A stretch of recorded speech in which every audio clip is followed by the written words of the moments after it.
The night was thick with summer heat, yet the streets of Paris lay cold with death. Dawn's first light revealed a river transformed into a graveyard. The Seine, usually alive with fishermen's boats and merchant barges, now carried a cargo of horror.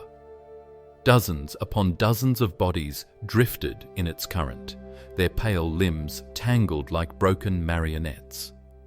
The water slapped against the quay with a sickening rhythm, as if the city itself were breathing in anguish. Some corpses bobbed gently against the stone bridges, their faces bloated and unrecognizable, yet still carrying the silent accusation of murder. The stench was unbearable iron in the air, the sharp tang of blood mixing with the rot of flesh and the sour smoke of torches that had burned all through the night. Dogs slunk through alleyways whining as they sniffed at the abandoned dead. Doors remained barred shutters, bolted, yet behind every wall whispers spread. "The Queen Mother has ordered it," they murmured. "The killings are sanctioned." Mothers hushed their children as soldiers stomped through the lanes, boots slick with gore, their blades still wet. This was no riot, no uncontrolled fury of a starving mob.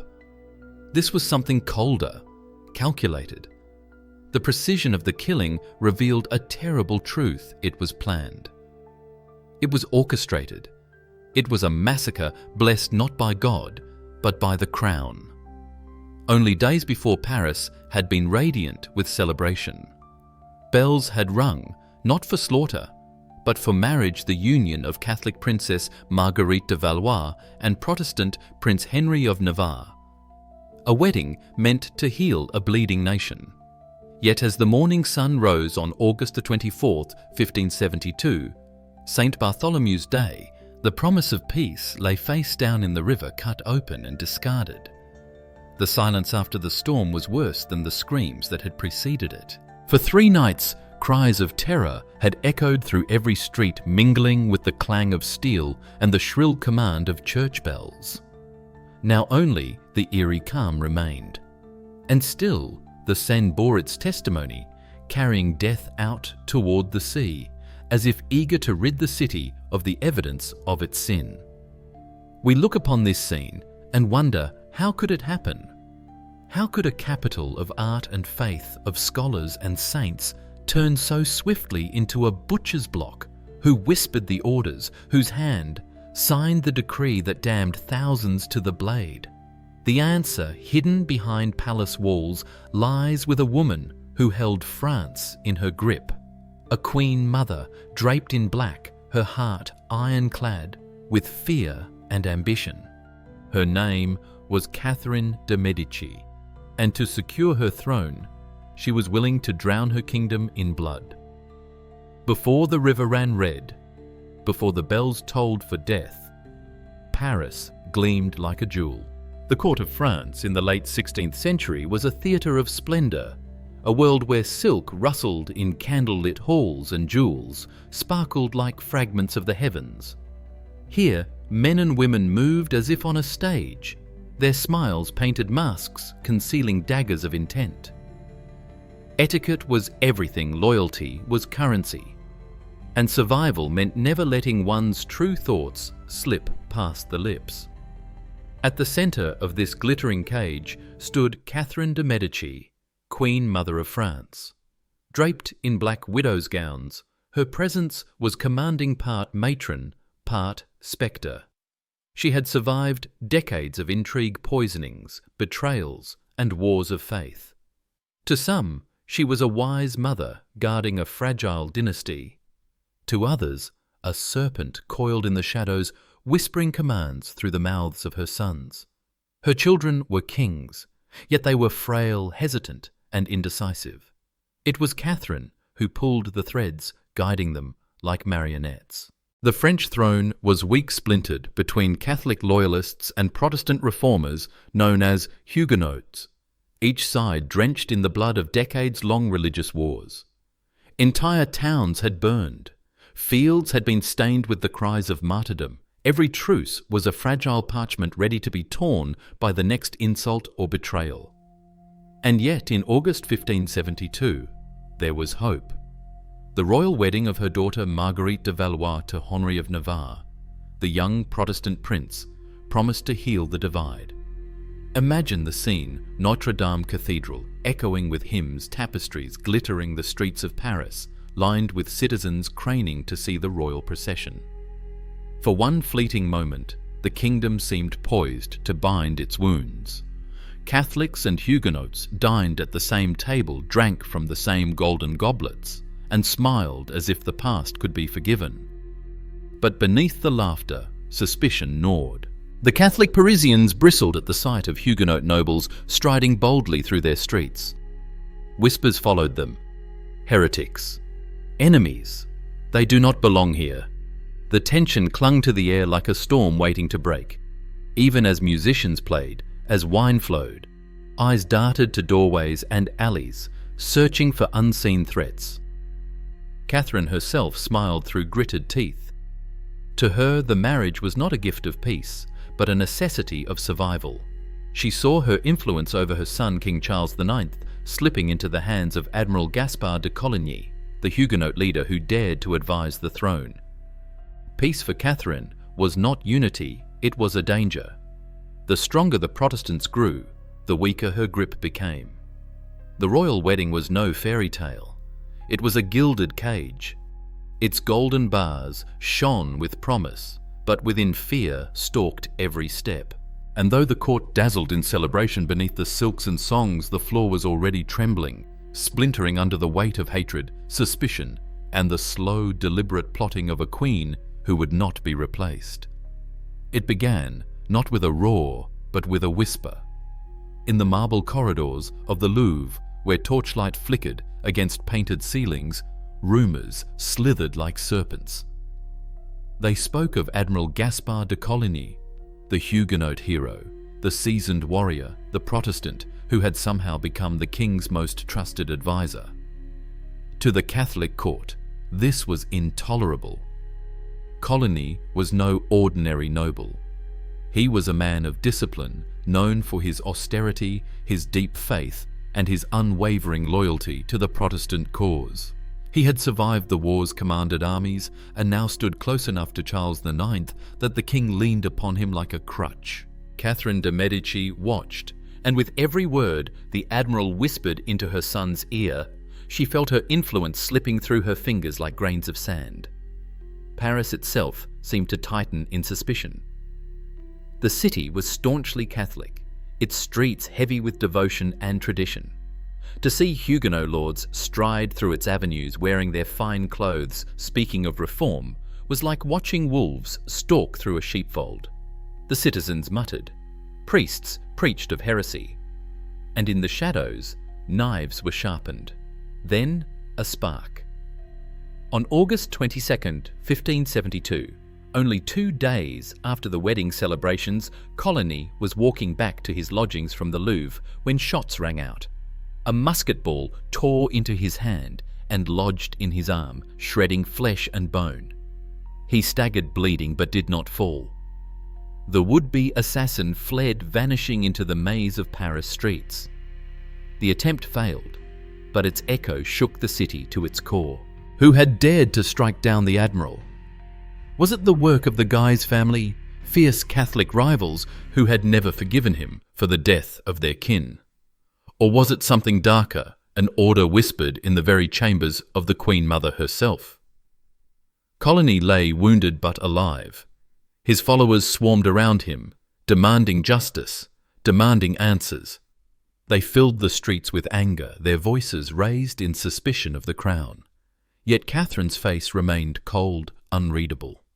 She paid him visits, brought her son to his bedside, and spoke words of comfort that dripped with false sweetness. She even promised him protection, as though the crown itself would shield him. But behind the silks, the poison festered. For Catherine, the failed assassination was not a mistake, it was an opportunity. The admiral lived, but the wound he bore was as much political as physical. The Huguenots would clamour for vengeance, the Catholics for his blood. And in this storm of rage and uncertainty, Catherine could weave her own design. The streets of Paris grew restless. The guards at the gates tightened their watch. Merchants muttered about the price of steel. A city that had been dressed for a wedding feast now bristled with the promise of war. The bell of fate had not yet tolled, but every whisper, every dagger in the dark, every drop of blood from Coligny's wound was bringing that moment closer. The seeds of doom had been sown, and soon they would reap their harvest. Midnight. Paris lay wrapped in uneasy silence, its narrow streets glistening with the sheen of summer rain. Behind shuttered windows, families of Huguenot nobles slept uneasily, their nerves still frayed from the attempt on Admiral Coligny's life. They had come to the city for a wedding, for peace, for unity. Now they lay like lambs surrounded by wolves. Then it began. From the belfry of Saint-Germain-l'Auxerrois, a bell tolled a sound that shattered the night like thunder. One deep, resonant note, then another, echoing across rooftops and through alleyways. But this was no call to prayer. It was the signal. Doors burst open, torches flared, soldiers poured into the streets, their faces grim, their weapons drawn. With them came mobs of Catholic citizens, knives glinting in the firelight. Shouts split the darkness. Kill the Huguenots. No mercy. The first to fall was Admiral Coligny. Still wounded, he was dragged from his bed by men loyal to the Guise family.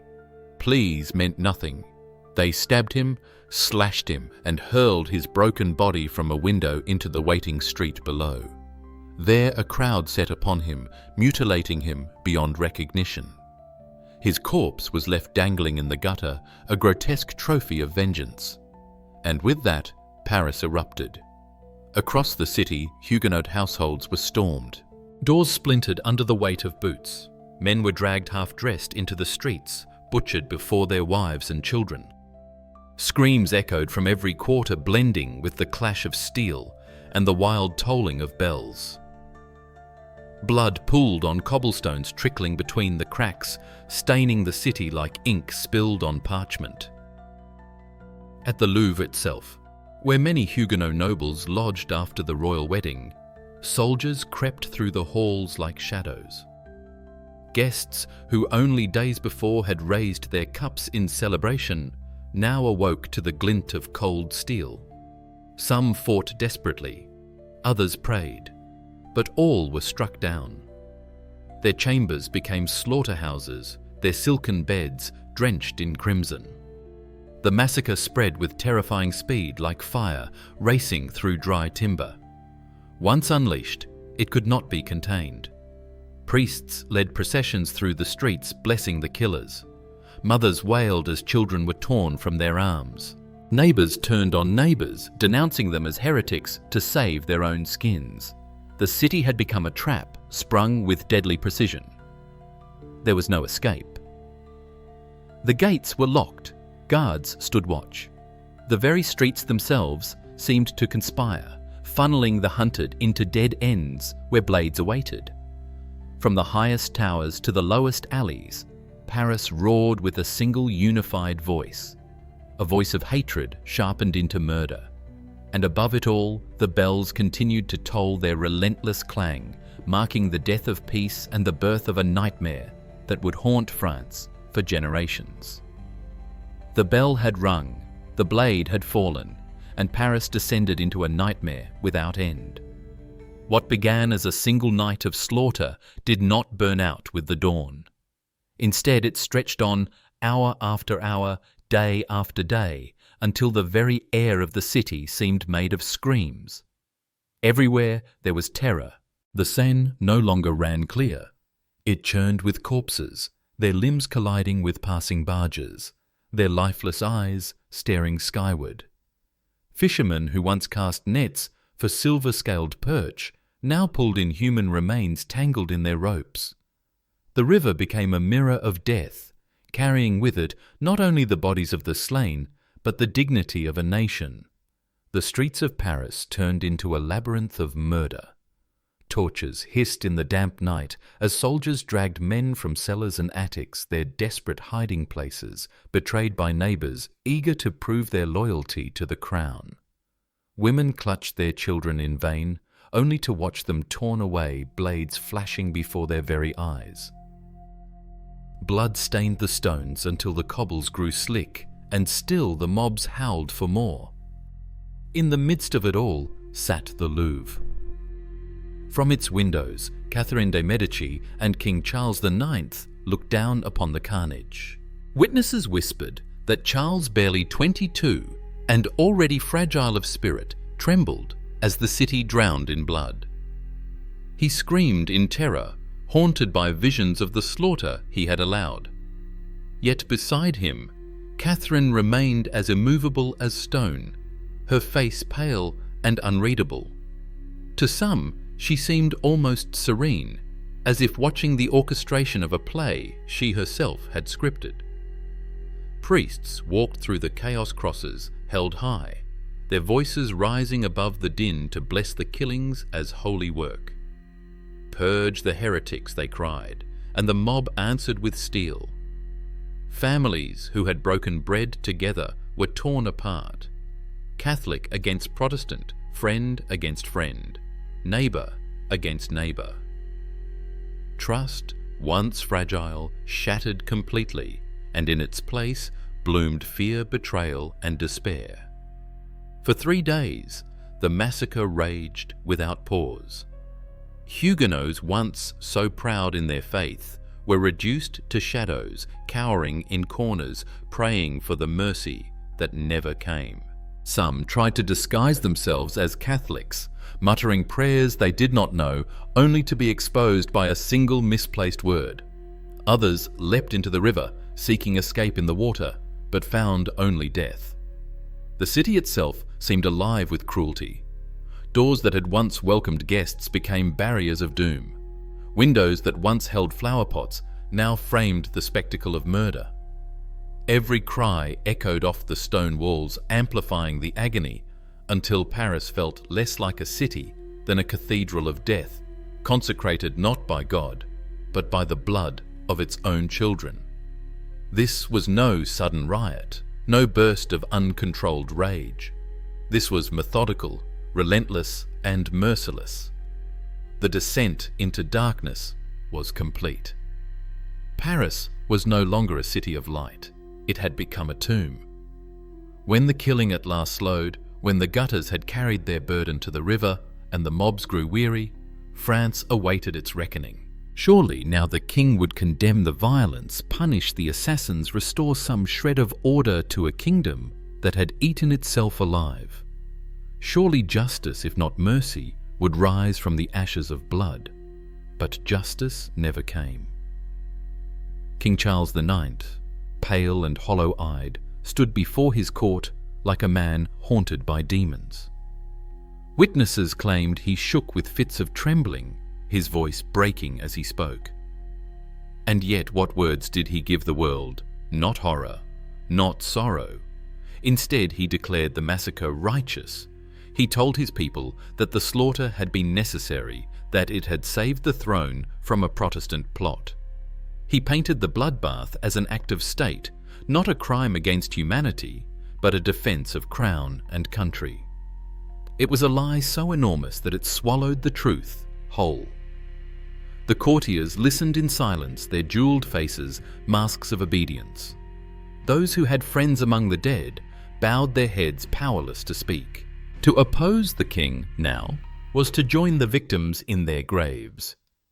Catherine de Medici stood at his side, her presence like a black shadow at his shoulder. It was her voice, some whispered, that truly spoke through him. The boy king was but her puppet, mouthing decrees forged in the iron of her will. Edicts spread through Paris, through France, declaring that the massacre had struck down traitors, that Admiral Coligny and his followers had plotted against the crown. But those who had seen the truth, the children dragged screaming from their mothers, the unarmed butchered in their beds, knew better. These were not executions. These were murders, sanctified with ink and seal. False witnesses were paraded their words rehearsed and hollow. Pamphlets whispered of conspiracies, each one designed to mask the simple fact of slaughter. The Louvre itself, which had housed guests under the promise of royal protection, was now revealed as the heart of betrayal. Those who should have been safe within its walls were the very first to be struck down. What justice could ever emerge from a throne that had invited its victims to dinner, then fed them to the blade? Across Europe, kings and princes recoiled in horror. The Pope in Rome rang church bells in celebration, hailing the massacre as a triumph of faith. In Protestant lands, pulpits thundered with rage. France had not found peace. It had lit a fire that would burn across the continent. But inside Paris, silence reigned. The citizens, drenched in fear, nodded along with the royal decrees. No one dared to speak the truth aloud. The facade of justice held, not because it was believed, but because disbelief meant death. And so the monarchy triumphed, not only in blood, but in narrative. The massacre was not a crime. It was policy. It was justice twisted into its most grotesque form. When the frenzy of slaughter finally ebbed, Paris awoke to a dawn unlike any other. The sun rose pale and sickly, as though even the heavens recoiled from what had been done beneath its gaze. The bells were silent now. The mob had dispersed, yet the city remained a graveyard, its streets slick with blood that had dried in dark rivulets, its courtyards strewn with broken doors and shattered lives. Those who had survived carried with them scars invisible but eternal. In cellars, children emerged from beneath piles of corpses where their mothers had hidden them. Some still clutched rosaries, their tiny hands stiff from the grip of terror. Others had smeared themselves in blood, feigning death until the killers passed by. They would live, but they would never forget the heat of the torchlight on their skin, the echo of boots stomping overhead, the smell of burning flesh and iron. Among the most fateful survivors was Henry of Navarre, the groom, the man whose marriage was meant to bind two halves of France together. Taken into the Louvre, surrounded by death, Henry faced a choice: embrace Catholicism or join his Huguenot brethren in the Seine. With the cold gaze of Catherine de Medici upon him and soldiers at his back, he bowed his head and whispered the words of Catholic faith. It was survival, not surrender. Yet for the rest of his life, the memory of that coerced conversion would haunt him, a moment where faith bent before fear. Inside the palace, Marguerite de Valois, Catherine's daughter and Henry's new bride, wept in secret. She had shielded some of Henry's companions in her own chambers, defying the fury of her mother's guards. Her bedchamber, meant to cradle love, became instead a sanctuary of terror, its silken sheets stained with the sweat of trembling fugitives. Marguerite, forced into marriage to seal peace, found herself instead trapped between love and politics, between blood ties and conscience. The streets themselves became silent witnesses. Merchants crept back to their stalls only to find them looted or abandoned. Neighbours met each other's eyes with unease, unable to forget the betrayals of nights past. A single nod, a single whispered accusation had determined life or death. Trust had been severed, perhaps forever. For the Huguenots who escaped Paris, the silence was heavier than the screams. They left behind homes reduced to ashes, families reduced to shadows. They carried tales of horror to other cities, tales so grotesque they seemed almost unbelievable, until the massacres followed them, spreading like a plague across France. That final sunrise did not bring peace. It brought a hollow calm, a stillness that pressed down upon survivors like a shroud. Paris was alive, but it was a haunted city. And in the hush of dawn, with corpses still drifting in the Seine, those who remained could only wonder if God had watched. Why had he stayed silent? Paris was only the beginning.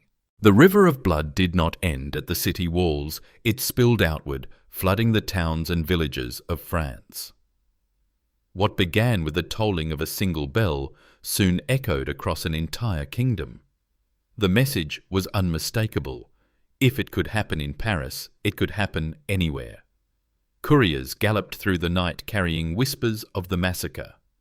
In Orléans, Catholic citizens seized their chance.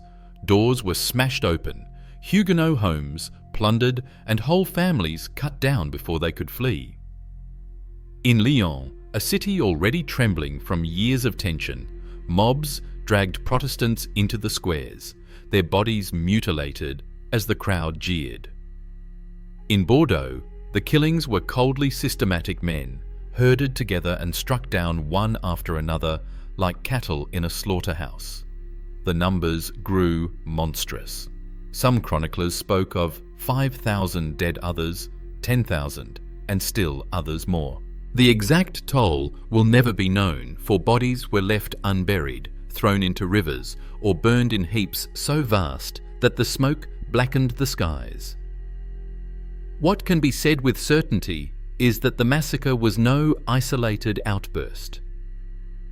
It was a contagion of cruelty sanctioned by silence and spread by hatred, consuming province after province, until France itself seemed to writhe in its death throes. Witnesses recorded horrors that defy belief. Mothers clutching infants begged for mercy, only to be struck down, their children trampled beneath the feet of mobs. Men were hacked apart in marketplaces where only days before they had sold their wares. Heads were mounted on pikes and carried through the streets, grotesque banners of victory. In some towns, priests stood among the killers, lifting crucifixes, as if to bless the slaughter, turning holy ground into a theatre of damnation. And always, the rivers bore silent testimony. The Loire, the Rhône, the Garonne, all carried their cargo of corpses downstream, clogging harbours, poisoning wells, spreading not only death but despair. Those who saw them swore that the waters themselves seemed cursed, reflecting not the blue of heaven but the red of hell. Even those untouched by the killings could not escape their shadow. Protestants who had once dared to worship openly now slunk into caves, barns, or secret chambers, their faith reduced to whispers in the dark. Catholics too were scarred, haunted by the memory of what they had seen or by the knowledge of what they had done. Some raised their voices in protest, but their cries were drowned out by the silence of a crown unwilling to restrain the terror it had unleashed. France had become a stage, and upon it, cruelty performed its grandest spectacle. The massacre was not confined to Paris. It was a nationwide apocalypse, a fire that consumed without distinction, leaving behind only ash fear and the haunting question of whether any nation could survive such a wound. And then, almost as suddenly as it had begun, the killing stopped. No bells rang this time. No orders were shouted in the streets. The blades fell quiet. The mobs dispersed, and Paris sank into a silence so unnatural it seemed heavier than the screams that had preceded it. The air reeked of rot. Corpses still lay piled in doorways, heaped in alleys, drifting in the Seine, their bloated faces staring at the indifferent sky. Families wandered among the dead, searching for loved ones, lifting limbs, turning heads, whispering names into ears that could no longer hear. The city, once alive with celebration, now breathed only the slow, shallow gasp of mourning. The silence carried into the royal court. Catherine de Medici moved through the corridors of the Louvre like a phantom, her black gowns trailing over blood-stained floors. King Charles IX, hollow-eyed and trembling, sat as if frozen, his youthful face aged in mere days. Some claimed he muttered endlessly about the slaughter, his mind cracking beneath the weight of guilt. Yet no public word of remorse passed his lips. Instead, he sat in stillness, his silence itself an admission, his crown gleaming with the blood of his people. The perpetrators, those who had swung the blades and set the fires, walked with a grotesque calm. Some strutted as though victorious, their boots still sticky with gore. Others seemed dazed, unable to reconcile the horrors they had enacted with the lives they must now return to.